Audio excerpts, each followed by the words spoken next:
Student, आज की इस वीडियो में आप लोगों को बताने वाला हूँ रस, छंद, अलंकार और भी ट्रिक के मदद से। मेरे प्यारे बच्चों, पूरे यूट्यूब चैनल पे मेरे जैसा ट्रिक कोई नहीं बता पाएगा रस, छंद, अलंकार का। और यकीन मानिए आप मेरे प्यारे बच्चों, वीडियो को देखते देखते आप लास्ट तक सारे के सारे रस, छंद, अलंकार आपके जबान पे होगा। इतना सिंपल ट्रिक बताऊंगा और इतना सिंपल परिभाषा और इतना सिंपल उदाहरण पूरे यूट्यूब चैनल पे आप लोगों को कहीं पे देखने को नहीं मिलेगा।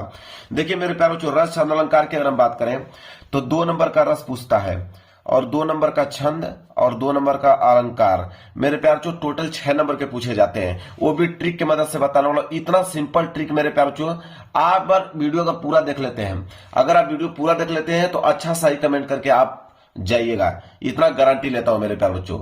देखिए अगर हम बात करें सबसे पहले रस को लेकर, तो रस का मेरे प्यार बच्चों अगर लिखना है आप लोगों को, तो रस में सबसे इंपॉर्टेंट जो टॉपिक होता है अस्थाई भाव। अगर आपको अस्थाई भाव मालूम चल गया, किसी भी रस का अगर आपको अस्थाई भाव का अर्थ मालूम चल गया तो उसका परिभाषा आप मेरे प्यार चो मिनटों में बना सकते हैं। और आज की वीडियो में वही रस बताऊंगा जो कि पेपर में आता है और 100% मेरे प्यार चो गारंटी लाता हूं कि उससे बाहर आएगा भी नहीं। वही बताऊंगा कि जो रस पूछे जाते हैं, जो छंद पूछा जाता है, जो अलंकार पूछा जाता है पेपर में, वही बताने वाला हूं। रस की अगर हम बात करें, 2 प्रकार के रस आपके पेपर में आते हैं जो कि सबसे इंपॉर्टेंट होते हैं, हर साल आता है। एक आता है आपका हास्य रस और दूसरा आता है करुण रस।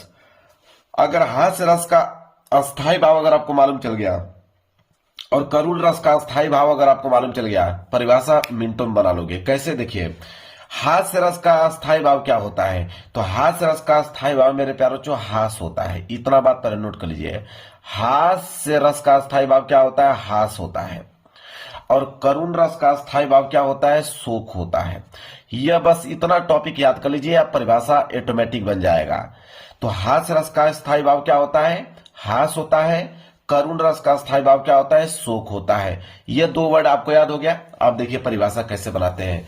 अब यहाँ पे हास्य रस आ गया, अब हास्य रस आ जाएगा तो इसका परिभाषा कैसे लिखोगे? देखिए अब मेरे प्यार बच्चों, लिखोगे कि हास्य रस का अस्थाई भाव हास होता है। पहला लाइन तो यही बनेगा, हास्य रस का अस्थाई भाव हास होता है, यहीं से पहला लाइन बन जाएगा परिभाषा का। देखिए कितना सिंपल है कि हास्य रस का अस्थाई भाव हास होता है। जब हास नामक अस्थाई भाव, जब हास नामक अस्थाई भाव किससे, विभाव और अनुभाव और संचारी भाव, 3 वर्ड और याद कर लेना आपको कि जब विभाव, अनुभाव और संचारी भाव से क्या करता है, संयोग करता है, मतलब मिलन करता है, तो वहां पर हास्य रस का उत्पत्ति होता है या हास्य रस होता है। आप बताइए कितना सिंपल है। पहली लाइन तो सेम था कि हास्य रस का स्थायी भाव हास होता है, किसी भी बच्चों को याद हो जाएगा कि हास्य रस का स्थायी भाव हास होता है। जब हास नामक अस्थाई भाव, मैंने 3 वर्ड बताया, विभाव, अनुभाव, संचारी भाव, तो मैं इस तरह लिखूंगा कि जब विभाव, अनुभाव, संचारी भाव का क्या होता है, संयोग होता है, तो वहां पर हास्य रस होता है। लो भाई, इतना सिंपल बताइए, कोई परिभाषा आपको बता पाएगा? याद हो गया कि नहीं बताइए, ईमानदारी से बताइएगा सारे बच्चे, याद हो गया कि नहीं परिभाषा? और उदाहरण तो यूं याद कर लोगे। देखो कितना सिंपल उदाहरण, देखिए कह रहा है कि हाथी जैसा देह है, हाथी जैसा देह है, गेंडे जैसी खाल, तरबूजे से खोपड़ी, खरबूजे से गाल। अब इतना सिंपल उदाहरण पूरे YouTube चैनल पे आपको कहीं देखने को नहीं मिलेगा। याद हो गया कि नहीं? हास्य रस, ईमानदारी से आप लोग बताइएगा, ठीक है, कि हास्य रस का स्थायी भाव हास होता है। जब हास्य नामक अस्थाई भाव विभाव, अनुभाव, संचारी भाव से क्या करता है, संयोग करता है, मिलन करता है, तो वहां पर हास्य रस का होता है, मतलब हास्य रस की उत्पत्ति होती है या हास्य रस होता है। उदाहरण, हाथी जैसा देह, गेंडे जैसी खाल, तरबूजे से खोपड़ी, खरबूजे से गाल। लो कंप्लीट, हास्य रस कंप्लीट मेरे प्यार बच्चों। अब हम बात करेंगे करुण रस। करुण रस का स्थायी भाव क्या था, शोक। बस इतना ही हमको तो मालूम है, अब उतना सही परिभाषा बन जाएगा। देखिए हेडिंग क्या है, करुण रस, कितना सिंपल है। देखिए आप लिखिएगा कि करुण रस का स्थायी भाव शोक होता है। ये लाइन तो आप ऐसे ही लिखोगे, ये लाइन तो सेम रहेगा कि करुण का अस्थायी भाव क्या होता है, शोक होता है। अब देखिए जब शोक अस्थाई भाव, जब शोक अस्थाई भाव किससे, विभाव, अनुभाव, संचारी भाव से क्या करता है, संयोग करता है, तो वहां पर करुण रस होता है। कितना सिंपल है। वहां पे क्या होता था कि हास नामक स्थायी भाव विभाव, अनुभाव और संचारी भाव से संयोग करता था, और यहाँ पे शोक नामक स्थायी भाव विभाव, अनुभाव, संचारी भाव से संयोग करेगा तो कनु रस का उत्पत्ति होगा या कनु रस होगा। कितना सिंपल, याद हो गया कि नहीं कि कनु रस का स्थायी भाव क्या होता है, शोक होता है। जब शोक का स्थायी भाव किससे, विभाव से, अनुभाव से और संचारी भाव से संयोग करता है तो वहां पर कनु रस होता है। इतना सिंपल उदाहरण बताऊंगा कि आप तुरंत याद कर पाओगे। उदाहरण देख लो कितना सिंपल है कि हे खग मृग हे मधुकर श्रेणी, तुम देखी सीता मृग नयनी। अब बताइए कितना सिंपल उदाहरण मैंने बता दिया, तुरंत याद हो गया। ईमानदारी से कमेंट करके बताइए कि कनु रस याद हो गया कि नहीं आप लोगों को, कि हे खग मृग हे मधुकर श्रेणी, तुम देखी सीता मृग नयनी। तो कनु रस का परिभाषा उदाहरण दोनों याद हो गया। कनु रस का परिभाषा क्या है कि कनु रस का स्थायी भाव शोक होता है। जब शोक का स्थायी भाव विभाव, अनुभाव, संचारी भाव से संयोग करता है तो वहां पर कनु रस होता है। लो कंप्लीट मेरे प्यारे बच्चों, इतना सिंपल उदाहरण कोई नहीं बता पाएगा। अब रस का काम खत्म। दो ही रस पूछा जाता है, या तो आपसे हास रस पूछ ले या तो कनु रस पूछ ले। इसके बाद अलंकार की बारी आ गया। देखिए अब अलंकार भी इतना सिंपल बताऊंगा ना मेरे प्यारे बच्चों, इतना सिंपल कि तुरंत याद हो जाएगा। देखिए पहला हम बात करेंगे अनुप्रास अलंकार, जो सबसे इंपॉर्टेंट है, जो पेपर में पूछा जाता है। अनुप्रास अलंकार कितना है, बहुत सिंपल है मेरे प्यारे बच्चों। इतना सिंपल परिभाषा आज तक आप लोगों को कोई नहीं बताया होगा। अनुप्रास अलंकार, वर्ण बार बार आए, लो भाई खत्म। वर्ण बार बार आए तो वहां पर अनुप्रास अलंकार होता है, बस इतना ही परिभाषा खत्म। वर्ण बार बार आए तो वहां अनुप्रास अलंकार होता है। उदाहरण देख लो, कह रहा है कि तरनी तनुजा तट तमाल तरुवर बहु छाए। अब देखिए त से तरनी, तट से तनुजा, तट तमाल तरुवर बहु छाए। देखिए अब त तक कितना लास्ट बार बार आ रहा है मेरे प्यारे बच्चों। तो वर्ण मतलब त त त त त, लो भाई याद हो गया। वर्ण बार बार आए वहां अनुप्रास अलंकार होता है। तरनी तनुजा तट तमाल तरुवर बहु छाए। इतना सिंपल उदाहरण कोई बताएगा आपको, याद हो गया कि नहीं बताइए, ईमानदारी से कमेंट करके बताना याद है कि नहीं। चलिए आइए यमक अलंकार पे आ जाइए। देखिए यमक अलंकार कितना सिंपल है। कह रहा है कि एक ही शब्द एक से अधिक बार आए, मतलब एक ही शब्द एक से अधिक बार आए वहां पर यमक अलंकार होता है। कितना सिंपल है, एक ही शब्द एक से अधिक बार आए वहां पर यमक अलंकार होता है। याद हो गया कि नहीं, एक ही शब्द एक से अधिक बार आए वहां पर यमक अलंकार होता है। और उदाहरण तो इतना सिंपल है ना कि तुरंत याद कर पाओगे। उदाहरण देख लो इसका, यमक अलंकार का उदाहरण देखो। उदाहरण है कि काली घटा का घमंड घटा। लो कंप्लीट, काली घटा का घमंड घटा। कितना सिंपल है, याद हो गया कि नहीं आप लोग, ईमानदारी से कमेंट करके बताना कि यमक अलंकार याद हो गया कि नहीं। बहुत सिंपल है मेरे प्यार बच्चों, काली घटा का घमंड घटा। अब देखिए उपमा अलंकार पूछा जाता है, जो पूछा जाता है वही बता रहा हूं, फालतू का कोई चीज नहीं बता रहा हूं। उपमा अलंकार देख लो क्या है। उपमा अलंकार में लिखिएगा कि वह अलंकार, बहुत सिंपल है, वह अलंकार जिसमें किसी वस्तु की समानता या तुलना किसी वस्तु से की जाती है, मतलब किसी अन्य वस्तु से की जाती है। वह अलंकार जिसमें किसी वस्तु की समानता या तुलना किसी वस्तु से की जाती है वहां उपमा अलंकार होता है। अब यहां पे मैंने दो पेन रख लिया, देखो कितना सिंपल है।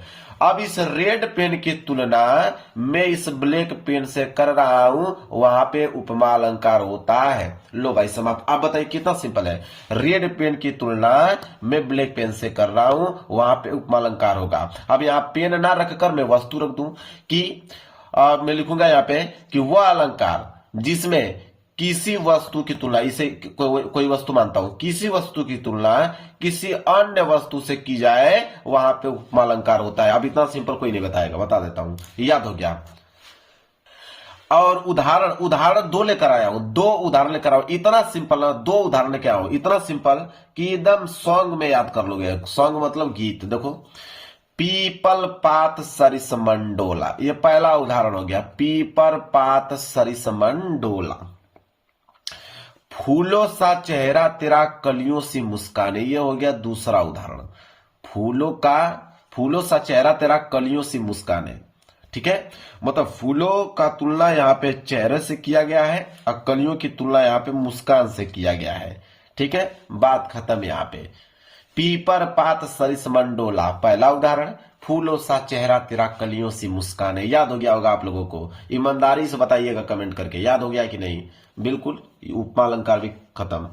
अब हम बात करेंगे दोहा छंद पे आ गया, अब छंद की बारी आ गया, अलंकार भी खत्म, अब छंद पे आ जाइए। छंद भी बहुत सिंपल है मेरे प्यार, देखो छंद की अगर हम बात करें तो लिखेंगे कि यह अर्ध सम्मात्रिक छंद है। नोट कर लो, दो छंद बताऊंगा, एक छंद पूछा जाता है मतलब दोहा छंद, और एक सोरठा पूछा जाता है। इन दोनों में से कोई एक पूछता है तो ये लाइन दोनों में सेम रहेगी कि यह अर्ध सम्मात्रिक छंद है, इसमें 4 चरण होते हैं। ठीक है, इसमें 4 चरण होते हैं। यह अर्ध सम्मात्रिक छंद है, इसमें 4 चरण होते हैं। याद हो गया? पहले एवं तीसरे चरण में 13-13 मात्राएं तथा दूसरे और चौथे में 11-11 मात्राएं होती हैं। अब देखिए, अभी जो 13-13 इसी से आप ट्रिक बना लोगे। देखो, पहला और यह तीसरा, इसको कहोगे पहला चरण, इसको कहोगे तीसरा चरण। तो पहले और तीसरे में कितने हो गए? 13-13, और जो बच जाएगा आपका दूसरा और चौथा, उसमें 11-11 तो होगा ही होगा। तो कितना सिंपल है, देखिए कैसे लिखोगे कि यह अर्ध सम्मात्रिक छंद है, इसमें कितने चरण होते हैं? 4 चरण होते हैं। पहले और तीसरे में 13-13, दूसरे और चौथे में 11-11 मात्राएं होती हैं। बस काम खत्म। याद हो गया कि नहीं ये बताइए कि यह अर्ध सम्मात्रिक छंद है, इसमें टोटल 4 चरण होते हैं। पहले और तीसरे में 13-13, दूसरे और चौथे में 11-11 मात्राएं होती हैं।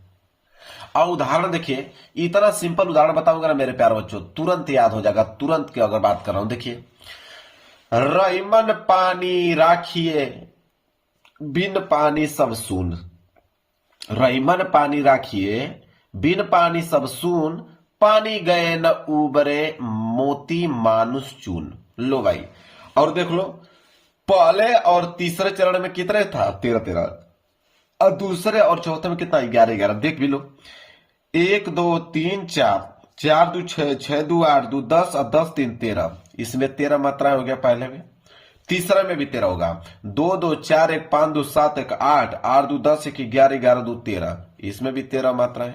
दूसरे और चौथे में 11-11। देख लीजिए, यहाँ पे हो जाएगा 1 2 2 2 4 2 6 2 8 2 10 1 11 11, इसमें हो गया। 2 2 4 2 6 2 8 2 10 11, लो भाई 11 इसमें हो गया। मात्रा भी लिख के लेकर चलाया हूं ताकि आपको क्लियर हो पाए कि हाँ भाई सही है। सोरठा, देखिए सोरठा, रे मेरे प्यार बच्चों, अगर आपको दोहा याद हो गया तो सोरठा तो ऑटोमेटिक याद हो जाएगा, क्योंकि सोरठा दोहा का उल्टा होता है। ठीक है, कितना सिंपल है कि यह अर्ध सम्मात्रिक छंद होते हैं। ठीक है, इसमें भी 4 चरण लिख दीजिएगा कि इसमें भी 4 चरण होते हैं। यह अर्ध सम्मात्रिक छंद है, इसमें 4 चरण होते हैं, जिसके पहले और तीसरे चरण में 11-11 मात्राएं। उसको उलट दीजिए, उसमें क्या था? पहले और तीसरे में 13-13 था, और इसमें अब 11-11 आ जाएगा कि पहले और तीसरे चरण में 11-11 मात्राएं होती हैं, दूसरे और चौथे में 13-13 मात्राएं होती हैं। और यह दोहे का क्या होता है? उल्टा होता है। मेरे प्यार बच्चों, अगर दोहा याद हो गया तो सोरठा तो ऑटोमेटिक याद हो जाएगा, क्योंकि बस वहां पे पहले और तीसरे में 13 था और यहाँ पे पहले और तीसरे में 11 है। बस वहां पे दूसरे और चौथे में 11-11 था, और यहाँ पे मेरे प्यार बच्चों दूसरे और चौथे में 13-13 है। इतना ही तो फर्क है, बस उसका जस्ट उल्टा है। याद हो गया कि नहीं बताइए? ईमानदारी से कमेंट करके बताना आप लोग। तो आप कैसे लिखोगे कि यह अर्ध सम्मात्रिक छंद होते हैं, इसमें 4 चरण होते हैं। थोड़ा लिख दीजिएगा इसमें एक्स्ट्रा, जिसके पहले और तीसरे चरण में 11-11 मात्राएं, दूसरे और चौथे चरण में 13-13 मात्राएं होती हैं। यह दोहे का उल्टा होता है। परिभाषा बहुत सिंपल है कि राधा नागरी सोई, मेरी भव बाधा हरो, श्याम हरित दुति होई, जातन की छाई परे। अब देख लीजिए, इसमें हो जाएगा 2 2 4 2 6 2 8 2 10 1 11, इसमें हो गया 11, इसमें भी 11 होगा। 1 2 3 4 5 6 7 8 2 10 1 11, इसमें 13 होगा। 2 2 4 2 6 2 8 2 10 12 1 13, इसमें भी 13 होगा। 2 2 4 2 6 2 8 2 10 3 13।